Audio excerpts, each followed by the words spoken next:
Et salut à tous, c'est Pierre Dipérin, j'espère que vous allez bien. Aujourd'hui, on continue nos vidéos aux nouvelles. Cette fois, la vidéo consacrée au Renault, à mes deux Renault.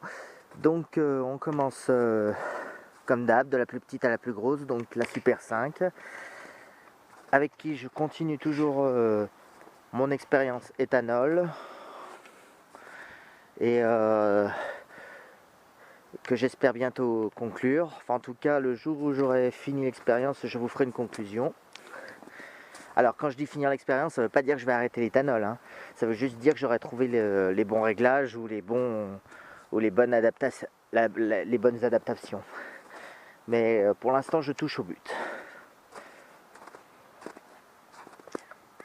Voilà, parce que là, maintenant, le but est que qu'elle ait une consommation correcte par rapport à l'éthanol, évidemment, qu'elle ait un CO correct avec l'appareil à CO, qu'elle se conduit et s'utilise agréablement, comme si c'était une sans-plomb, qu'il n'y ait pas de différence. Bien sûr, le seul inconvénient, ça va être l'augmentation de la consommation, mais normalement, les prix de l'éthanol aura beau augmenter, le sans-plomb aussi augmente, hein, faut pas croire. Donc ça reste encore abordable pour moi. Surtout que quoi que je fasse, la moyenne de conso est toujours du 8 litres au 100. Donc ça encore, ça n'a pas changé. Parce que j'ai enfin attaqué. Enfin, après un deuxième...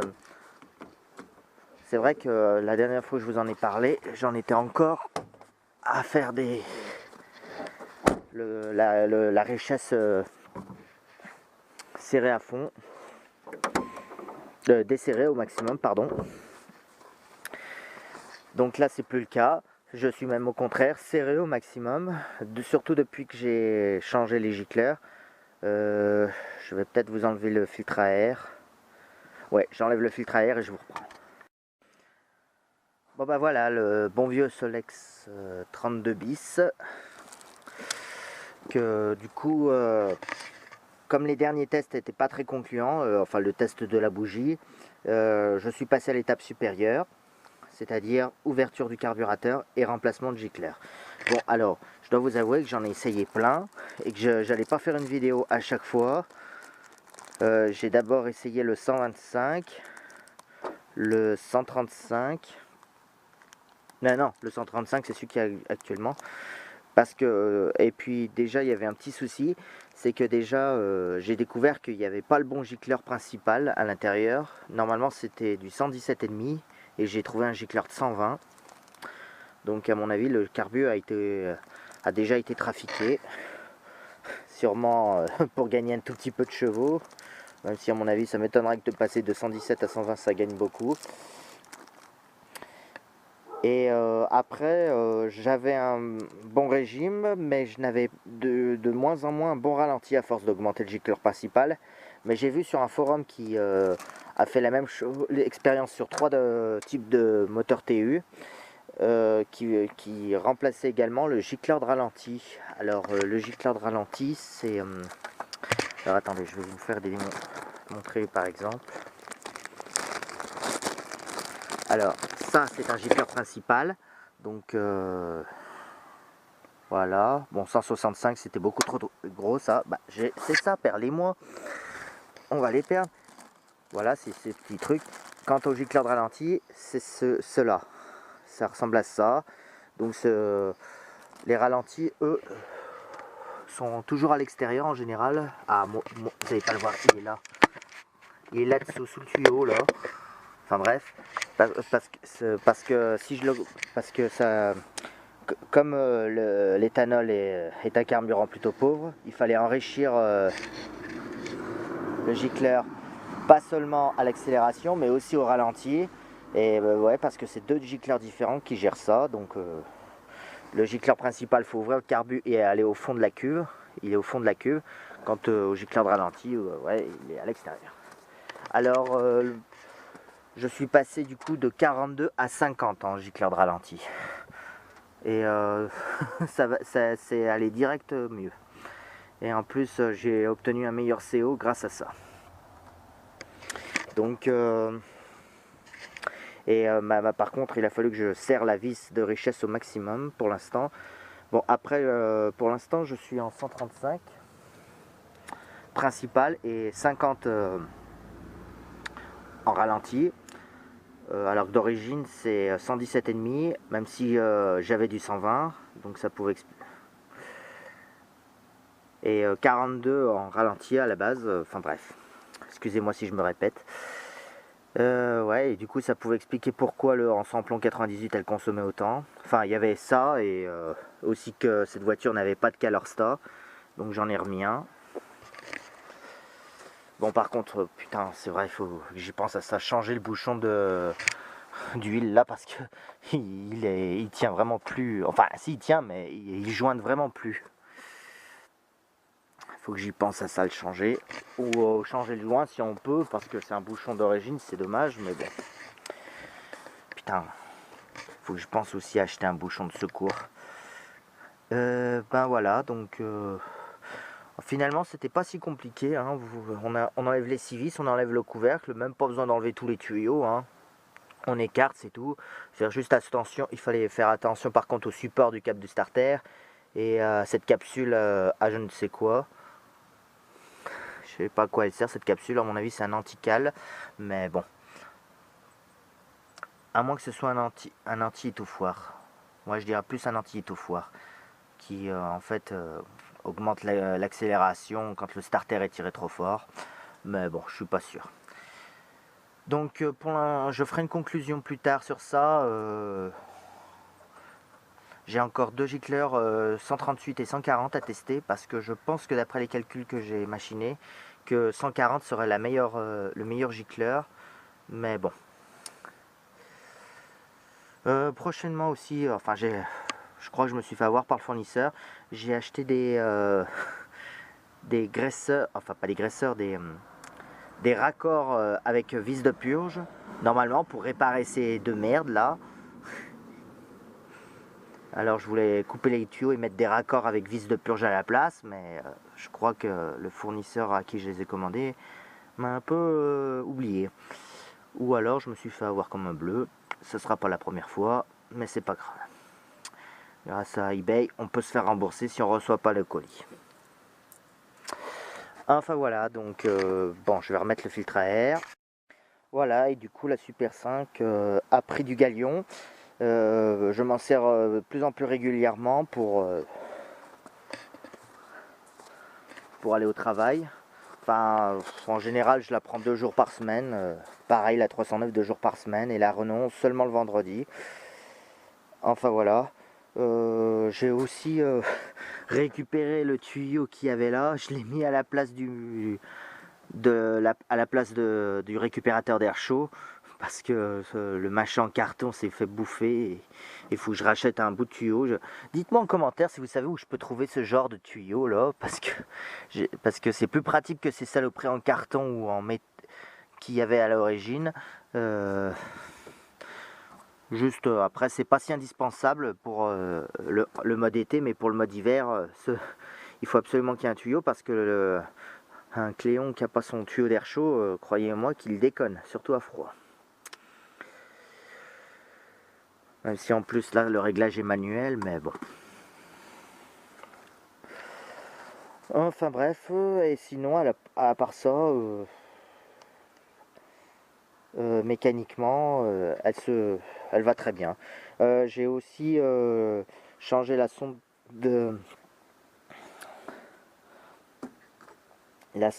du motoventilateur parce que j'ai cru à un moment qu'elle ne voulait plus se déclencher, mais en fait c'était pas ça, c'était le thermocontact, le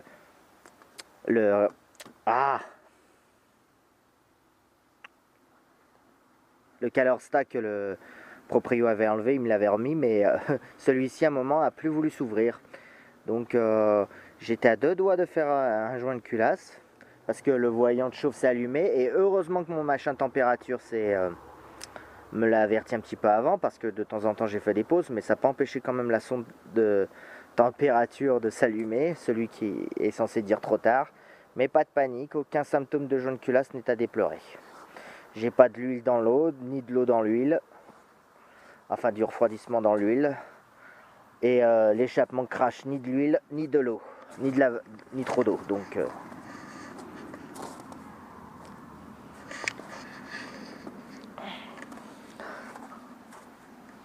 enfin voilà, donc après conclusion, il y aura machine. Après, je sais que je l'ai déjà dit, mais bon. Sinon, extérieurement, aucune évolution, toujours dans son jus. Bon, elle est bien crade parce que je l'ai vraiment fait rouler ces derniers temps pour faire mes expériences.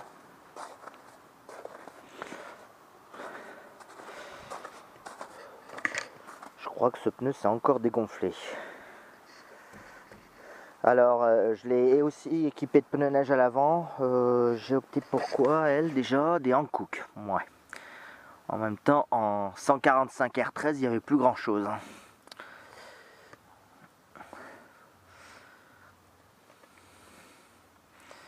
Mais bon.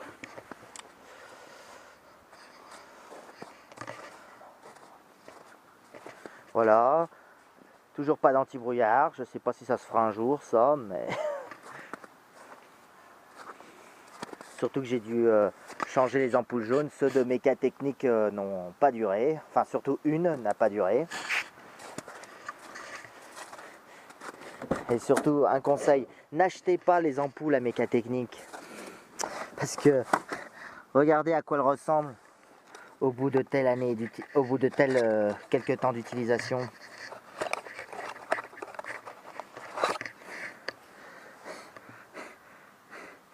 Voilà, elles sont à moitié blanches, à moitié jaunes. Elles blanchissent avec la chaleur. Et le réflecteur à l'intérieur, regardez-moi ça. Je sais pas si vous le voyez, mais il s'est carrément déformé avec la chaleur. Vous savez, alors si vous voyez des P45T où il y a marqué top qualité, eh ben les achetez pas parce que la preuve que non, que c'est pas du top qualité. Hein. Enfin voilà. Voilà. Par contre, j'ai reçu un colis parce que ouais, j'aurais dû vous en montrer une pour comparer parce que regardez à quoi ça ressemble normalement une ampoule P45T jaune quand elle n'a pas servi.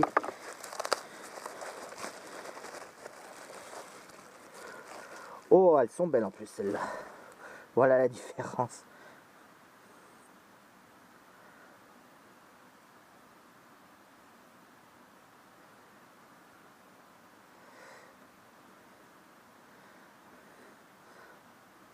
Voilà, et là j'ai un fournisseur, j'ai quelqu'un qui en avait une dizaine à vendre, des lampes de marque Mazda. Donc Mazda, c'était une grande marque de lumière française. Donc c'est des ampoules d'époque. Hein. Donc effectivement la qualité du jaune n'a rien à voir. Hein. Là c'est vraiment le vert qui est jaune. C'est pas comme ces trucs où ils repeignent avec un revêtement jaune le vert. Parce que apparemment ils savent plus faire ça le vert jaune. Mais bon, ça malheureusement c'est les aléas de la vie. Après ce problème n'est que sur les P45T. Hein. Les P45T, après on peut toujours utiliser les lampes. H5 c'est des halogènes en P45T et faire comme des H4 quoi, mettre les petits globes jaunes avec des recommandations que j'expliquerai un jour. Parce qu'il y a aussi un petit souci avec ça, mais qui est moins grave. Enfin bref, sinon j'ai trouvé une casquette de compteur. Alors alors par contre ça m'amuse ça. Hein. Arrêtez les fournisseurs de casquettes de compteur de préciser pour Super 5 GT Turbo, ce sont les mêmes que toutes les Super 5 qui ont ce tableau de bord là. Donc la preuve. Hein. Il n'y a aucune adaptation à faire, rien du tout. Bon, ça m'a coûté un petit peu cher, mais en même temps, vu la rareté de la pièce, fallait y mettre le prix si on voulait retrouver une. Bon, par contre, celui-là, c'est de l'occasion.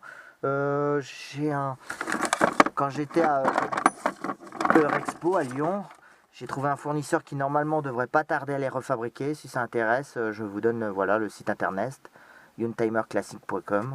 Voilà. Je me suis pas renseigné s'ils ont réussi, mais ils ont dit qu'ils sont sur le point de conclure. Donc, Je sais pas si c'est la vérité ou pas. Qu'est-ce que... Ah oui, pour les besoins de mes expériences à l'éthanol, j'avais besoin d'un contour. Donc j'ai remis ce contour que l'ancien proprio avait mis sous le cendrier à la base. Je sais pas si vous vous en souvenez. Je l'ai remis là. Alors...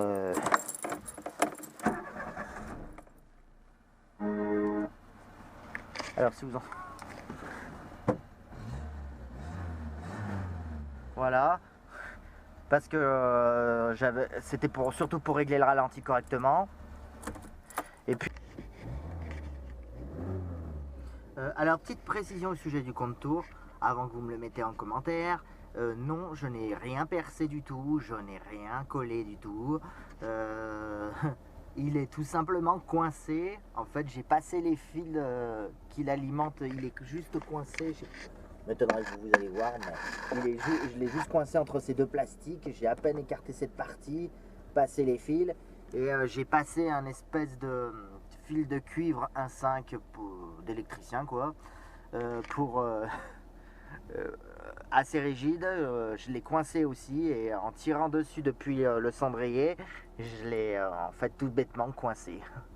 Donc si un jour je décide à l'enlever, il n'y aura aucune séquelle, il n'y aura pas de trou, il n'y aura rien du tout. Voilà. Puis surtout pour me rendre compte à quel point la boîte est longue. Putain, par contre, elle est vachement longue par rapport à la R11.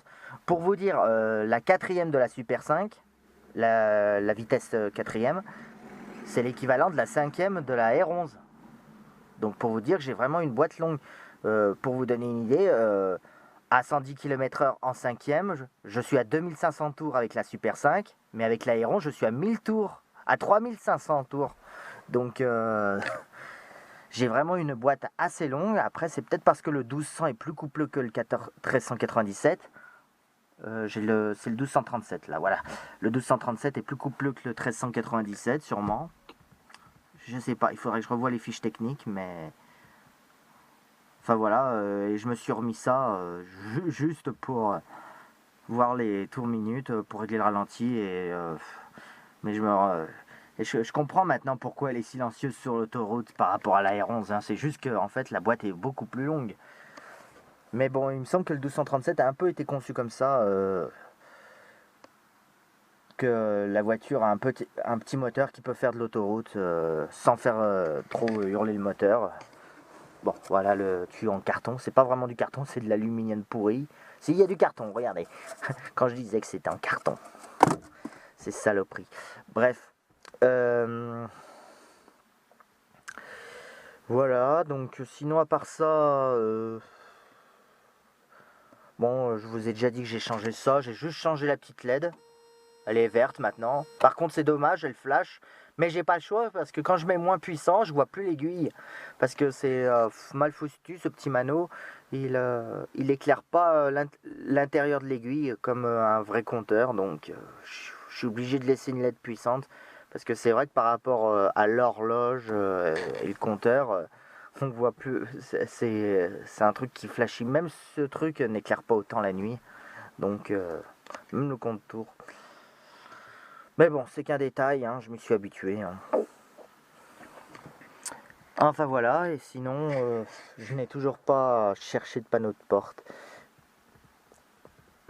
Enfin, rechercher des panneaux de porte, bon, en même temps, ça c'est pas si urgent que ça. Pareil que la 309, j'ai aussi un tirant de porte à changer.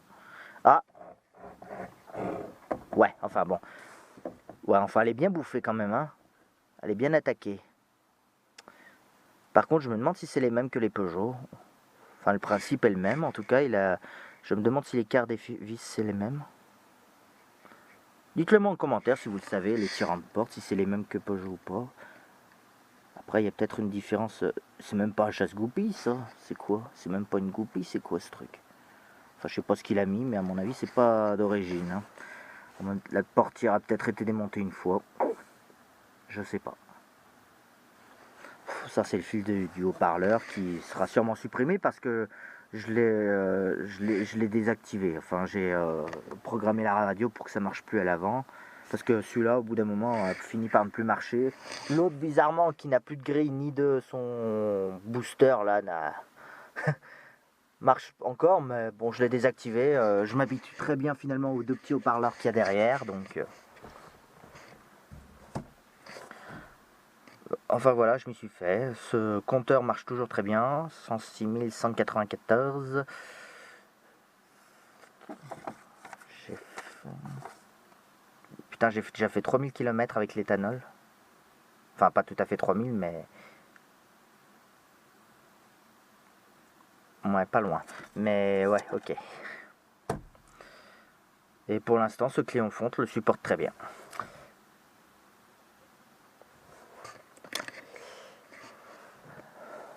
Enfin voilà.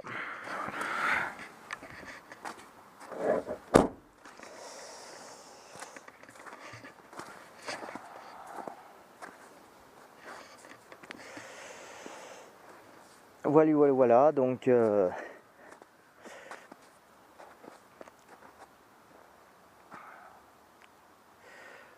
pense que ce sera tout pour la Super 5. Je ferai, quand j'aurai fini mes expériences avec mes gicleurs, je vous ferai sûrement une vidéo de conclusion, un de ces quatre.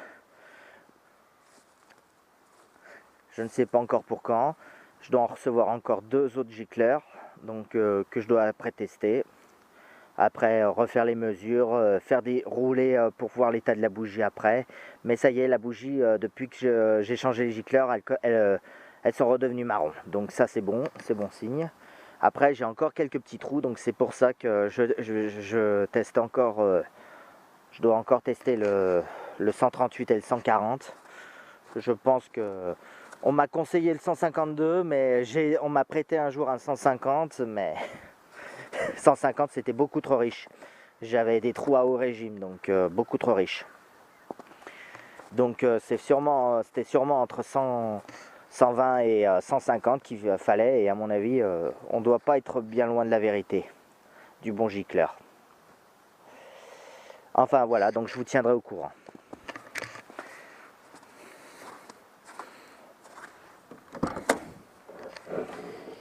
Allez, on va passer à la Renault 11.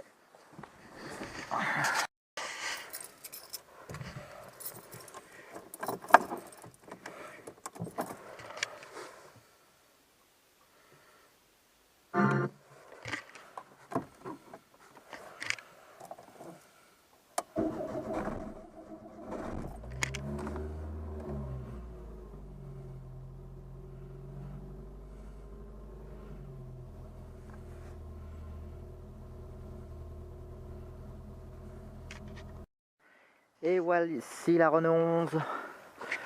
Bon, alors, d'aspect extérieur, je lui ai changé. J'ai craqué. J'ai vraiment craqué, j'en avais ras-le-bol. Enfin, c'est pas que j'en avais ras-le-bol, mais j'en avais marre de ce look voiture de société. Encore, elle serait pas blanche, ça aurait passé, mais les jantes tôle avec juste les petits centreurs Renault, ça bien gentil, mais ça faisait vraiment voiture de société. Alors, au bout d'un moment, j'ai craqué, j'ai ressorti les jantes de R11 Turbo que j'avais montées précédemment sur la TXE.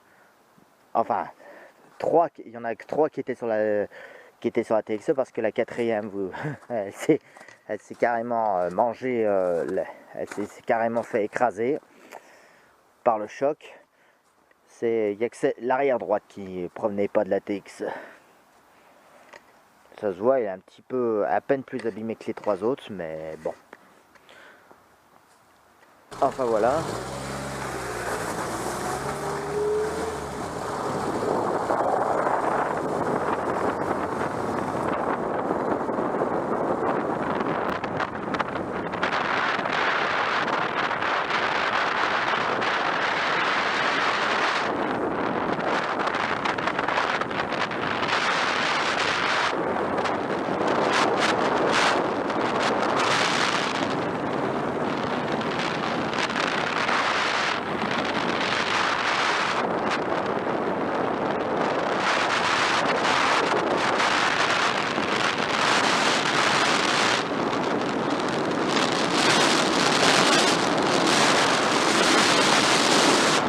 Bon,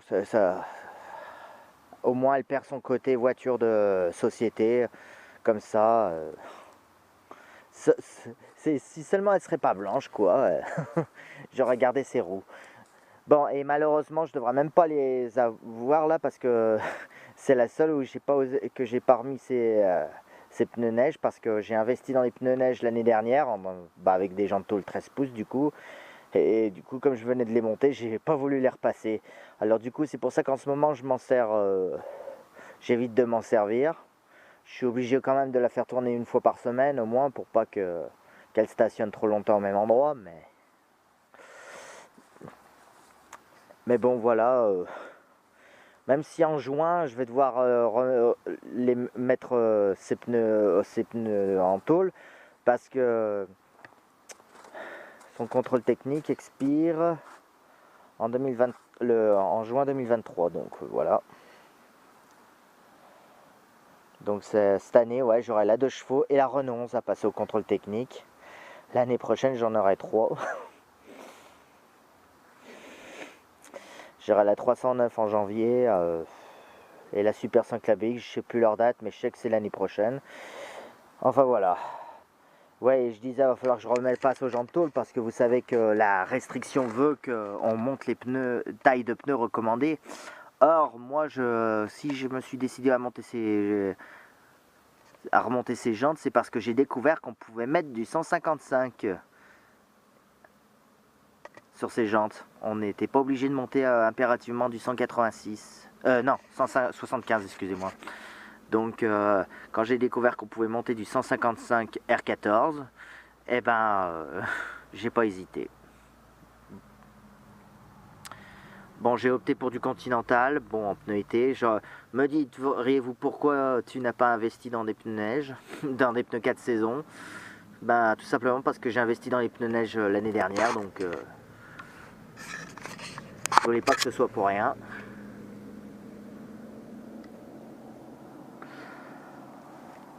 Donc voilà, et du coup j'ai toujours la même largeur. Là j'ai monté du 155-70 R14 parce que normalement d'origine sur la GTL c'est 155-80 R13. Donc en gros ce que j'ai perdu, en gros ce que je perds avec la jante je le gagne avec le pneu quoi, ou non c'est l'inverse. Ce que je gagne avec la jante je le perds avec le pneu. Enfin voilà, en gros c'est pour être sûr d'avoir la même dimension de roue que l'origine. Même si quand j'étais en 13 pouces, je m'étais gouré sur la taille, je m'étais gouré sur la hauteur, j'avais mis du 70 au lieu du 80. Je rappelle pour comparer que normalement la R11 Turbo c'est du 175 65 R13 R14 excusez-moi sur la R11 Turbo. Quant à la R11 TXA c'était 175 70 R13 il me semble. Voilà donc bon. Mais comme l'équivalent de la R11 c'est 155-80 R13, bah, j'ai opté pour 155-70 R14. Voilà, bon, excusez-moi si je m'en mêle un peu, mais bon, c'est ça. Et bon, mon petit détail à la con, j'ai aussi mis des cachets chrome. J'ai essayé des cachets chrome noirs, mais ça faisait moche, donc j'ai préféré les chromes.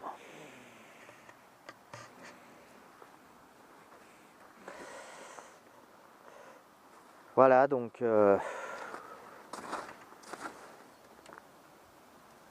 j'ai l'impression qu'il est réglé plus bas que l'autre, mais à chaque fois je me fais avoir.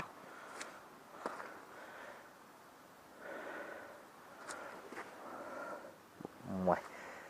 Je recontrôlerai ça ce soir, mais bon. Encore les feux de route, je crois qu'ils s'en foutent au contrôle technique tant que ça éclaire droit. C'est surtout les feux de croisement qu'il faut qu'ils regardent. Mais bon.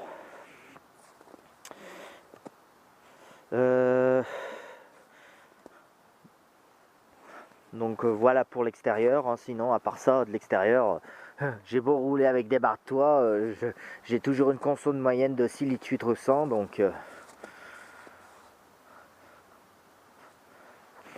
et malgré ça, je la préfère quand même à la Super 5 parce que les suspensions, ça a beau être le même système, les suspensions sont quand même à peine plus molles.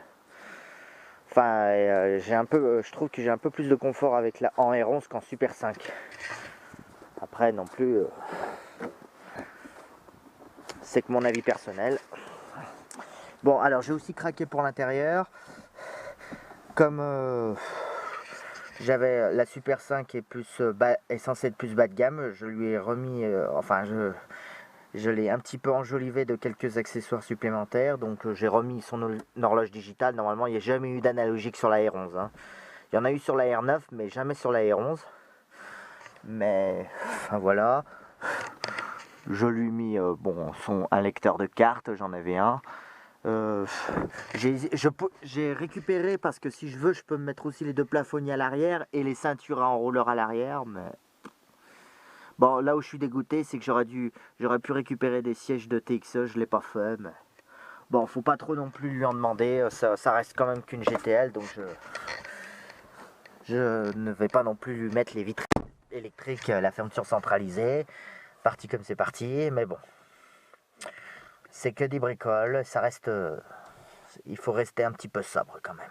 Déjà que j'ai rajouté l'essuie-glace arrière. Bon, les anti-brouillards avant, c'est fait à la vite fait. Alors que j'aurais pu faire plus propre, mais voilà. Mais bon, je voulais qu'elle garde quand même son côté moyenne gamme. Donc voilà, comme vous pouvez le voir, putain, j'espère que ça sera pas trop sombre pour vous. J'ai changé le compteur, j'ai mis celui d'une TXA, même s'il reste que le châssis, la jauge et le contour de la TXA, parce que par rapport à celui d'origine qui est là, j'ai récupéré le compteur de vitesse pour garder son kilométrage.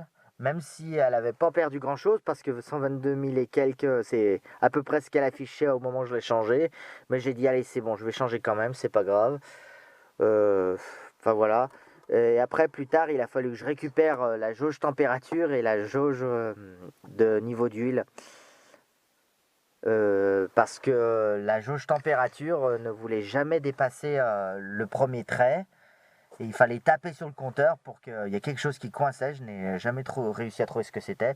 Donc j'ai réinversé, j'ai récupéré la jauge température de ce compteur-là, qui est depuis sur celui-là. Et le truc de niveau d'huile ne marchait pas. En même temps, je l'ai récupéré. Alors, par contre, j'ai découvert qu'il y a un calculateur à récupérer derrière le gros cadran droit, là. Qui marche avec ça, donc je sais pas si... Ouais, non, on verra rien sur celui-là. Mais bon, j'ai un gros calculateur parce qu'en fait, la sonde, c'est la prise qui est branchée là, la sonde de niveau d'huile. Et il faut machiner là et enlever deux écrous, là et là, pour récupérer la carte. Par contre, il faut bien sûr enlever la jauge, qui est avec ces trois trucs, et le contour sur ce compteur-là. Voilà, et pour ceux qui se demandent comment j'ai monté le truc, les manos de température sur la BX, ben c'est le même système. Hein. En fait, sur la BX, j'avais trouvé juste l'accessoire de rechange des manos de température pour 205 GTI et je les ai le circuit imprimé avait déjà ses pré-emplacements pour ces sondes-là. Il fallait juste rajouter un fil à leur emplacement. Alors moi j'ai réussi grâce au schéma de 205 GTI, mais voilà. Mais bon. Après, on enquille les pattes et on met les écrous qui font contact sur le circuit imprimé. Grosso merdo, c'est ça. Après, regardez la vidéo de la clé de 13, je le rappelle, où il vous fait la restauration d'un compteur de 205 GTI. Donc comme ça, vous verrez à peu près à quoi ça ressemble. C'est complètement la même chose derrière celui de la BX. Même si celui-là, du coup, c'est de la Renault 11. Mais bon, ça reste des compteurs Veglia. Donc, ce sont les mêmes, en gros, qui fabriquent les compteurs. Sauf qu'ils ont fait des châssis différents pour Renault et PSA quand même. Hein, il ne faut pas non plus déconner. Mais voilà, grosso merdo, c'est les mêmes compteurs. Bon, vous voyez qu'il manque des ampoules parce qu'il y en avait plein qui étaient grillés sur ce compteur-là. Il a fallu que je récupère pas mal. Donc, voilà. Après, ce compteur, je le garde de côté. Si jamais il faut, pour une raison X ou Y, je dois la revendre, je la revendrai évidemment avec ce compteur. Même si je vous rassure, ce n'est pas près d'arriver. Hein. La Renault 11 reste ma Renault préférée. Et même si j'aurais préféré une Renault 11 avec une meilleure couleur. Enfin bref. Vous inquiétez pas, celle-ci, je la garde. À moins qu'on fasse un échange intéressant. Mais bon, faut pas rêver non plus. faut pas rêver non plus. Enfin voilà, sinon qu'est-ce que je pourrais vous dire sur la R11? Je vous ai pas montré le moteur sur elle, je crois. Même si mécaniquement, depuis mes aventures avec l'embrayage et le démarreur, rien à signaler. Tiens, ouais, c'est vrai qu'il y a encore ce fameux coude à la con. Ah, par contre, j'avais oublié que sur elle, c'était cette espèce de coude pour l'arrivée d'air frais. Par contre, pour l'arrivée d'air chaud, c'est le même tuyau en carton. Mais bon, comme je ne l'ai jamais démonté. C'est vrai, sur l'Aéron, j'ai jamais touché au carburateur. Il a toujours très bien fonctionné. La conso a toujours été raisonnable par rapport aux chiffres officiels. Donc, voilà. Et je disais, c'est ce genre de raccord que j'aimerais mettre à la Super 5. Je ne sais pas où. Si vous avez le nom de cette pièce, comment ça pourrait s'appeler, qui pourrait se mettre entre les durites, ça, voilà, c'est ce genre de raccord que j'aimerais mettre à la Super 5, que j'aimerais retrouver pour réparer les deux qui sont hors service là.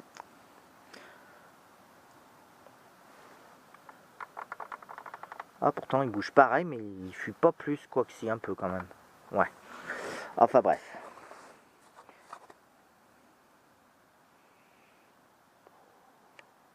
Ah si, mais alors ça c'est qu'un détail, mais j'ai changé le klaxon aussi. J'ai remis le klaxon qu'il y avait à droite de la 2 chevaux. Ça, parce que c'est con, mais son klaxon d'origine, c'est le même qu'un klaxon de 2 chevaux, ça fait le même bruit. Donc je voulais vraiment un klaxon un petit peu plus... fais voir ce que celui-là... Voilà, celui-là il fait un petit peu plus années 80 quand même. Ouais, parce que ce qu'il y avait d'origine à l'Aéron, c'est les mêmes klaxons que les 2 chevaux. Ça faisait vraiment un bruit de 2 chevaux, donc c'est pour ça que je l'ai changé. Hein. Donc, bon. Et j'ai remis du coup celui qu'il y avait avant le klaxon trompette, là. C'est vrai qu'il fait un bruit un petit peu plus...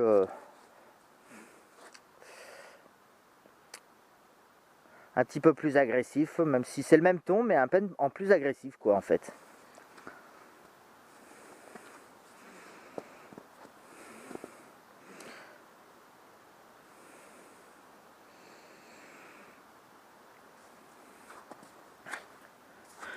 Enfin voilà, bah sinon, à part ça, niveau entretien, tout est à jour. Hein. J'ai même changé le liquide de refroidissement. J'ai même changé le Calorstat. Alors, elle, je lui ai changé le Calorstat parce que je trouvais aussi que la jauge température descendait trop bas pendant les décélérations. Là, ça va beaucoup mieux depuis que j'ai changé le Calorstat. Pourtant, l'ancien, il était propre. Hein. Il était propre, mais il était en fait juste plus étanche. Il fait en fait quand la flotte passait quand même malgré qu'il soit fermé. Mais enfin voilà, donc je l'ai changé et ça va mieux niveau chauffage. Et puis j'ai le chauffage beaucoup plus rapidement au moins. Enfin voilà. Ouais, et sinon, non. Il va falloir que je lui refasse un petit check-up avant le contrôle technique. Tout ce que j'espère, c'est que malgré ma réparation de fortune à l'avant, qu'elle passera au contrôle technique. Parce que j'ai quand même...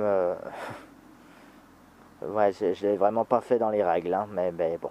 J'ai fait avec ce que je pouvais. L'assurance n'a pas voulu réparer, donc il était hors de question d'envoyer à la casse une voiture qui était encore roulante. Attendez, là je... Putain, mais je vais me brûler là. Ouais, c'est bien ce que je me pensais. Putain, j'ai un écrou qui se fait la malle.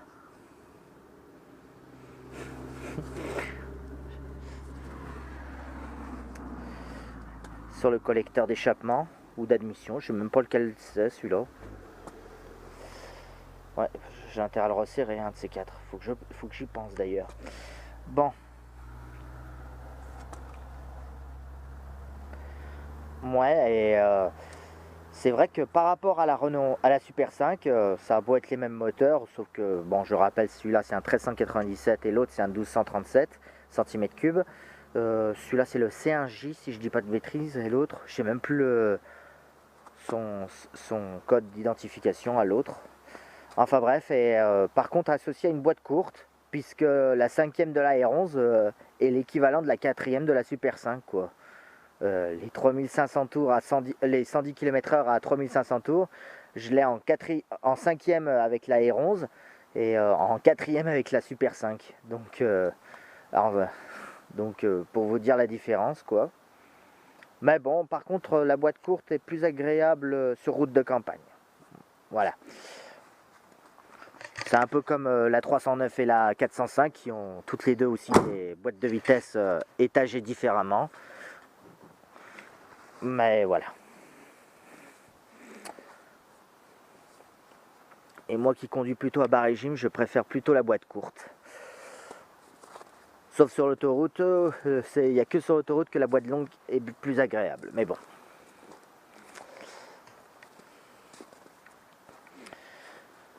Bon bah, enfin voilà, sinon à part ça, la R11 va très très bien.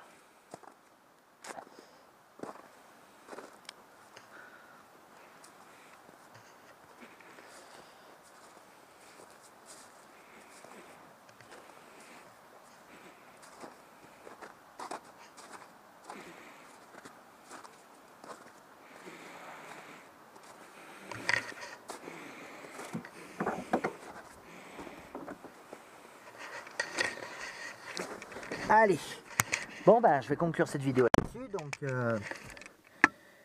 si la vidéo vous a plu, mettez-moi votre plus gros pouce bleu, un commentaire pour me donner vos avis. Et je vous dis à bientôt pour de prochaines vidéos, ou à tout de suite si vous ne regardez pas les vidéos dans l'ordre. Enfin bref. Allez, merci, à plus.